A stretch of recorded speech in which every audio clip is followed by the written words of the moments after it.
They sent us all the footage on a thumb drive. We were shocked. There was ring camera footage, dash cam footage, there were detective interviews, body camera footage, there were 911 calls. It was never meant to be a film. It was just what the police happened to gather. Hi, my name is Geeta Gunber, and I'm the director of the film The Perfect Neighbor, and this is the origin story of how this film came to be. Some films you go in search of and some come to you, and this one came to us through unfortunate circumstances. Adjoka Owens, who is the young mother of 4 in the film, was a family friend. So on the night that she was murdered, we got a call, a distress call from our family, and we were immediately on the ground trying to support Adjoka's family in getting news coverage of the case, because at that time Susan Lawrence was not arrested. It took about 5 days for her to be arrested, and also there was not much media coverage. The press was not paying attention.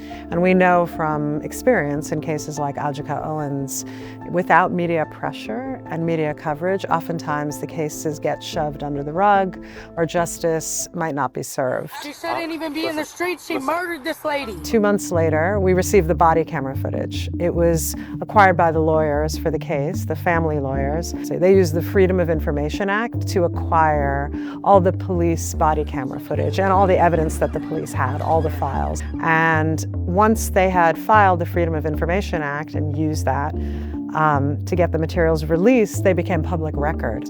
And usually with a case like Adjoka's, you only see the immediate aftermath. When it comes to police body camera footage, the police arrive on the scene after the terrible incident might occur, and that's what you get. But with this, what was really incredible to us is the build-up, the slow build-up to the murder, and also we saw the community as they were before. We see this beautiful multiracial community living together, loving each other, raising children together, functioning like a large extended family. And we see this one outlier. Essentially, Susan weaponized racism, she weaponized her privilege, she weaponized victimhood and the stand your ground laws. And she also had access, very easy access, because of lax gun laws in Florida, to weapons.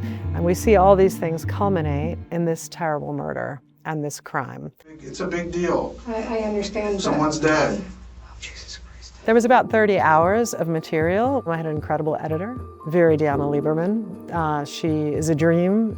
I've worked with her on a number of projects, but an incredibly creative person who, once we decided we were sticking with the materials we had, she refused to divert from that, even when I faltered and wasn't sure.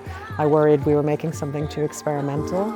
She stuck to the mandate. But also we felt the body camera footage was undeniable. And I think in this time where there's so much doubt, people have a hard time trusting what they see.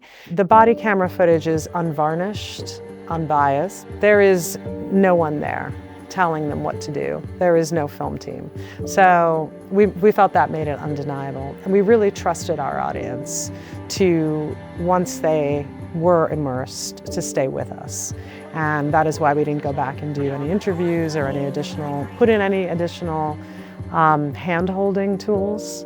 We also didn't want to re-traumatize the community, honestly, by going back and asking them questions they'd already been asked. They'd already had to deal with detectives interviewing them about the crime. But why isn't she in jail? Why this process? Because if it was us, y'all would be in jail while y'all doing this process. At Sundance, we won the Directing Award, and then Netflix came on board and picked it up and gave us a global platform for the film and for Adjoka's legacy, which is the film. And Adjoka was a bright young woman with big dreams, and her last conversation with her mother, they were talking about some of those dreams. She wanted to be a very successful entrepreneur, and she said to her mother, "You'll see, the whole world is going to know my name." So for us, having this film out in the world, in Adjoka's absence, we see it as the fulfillment of her dream and her hope.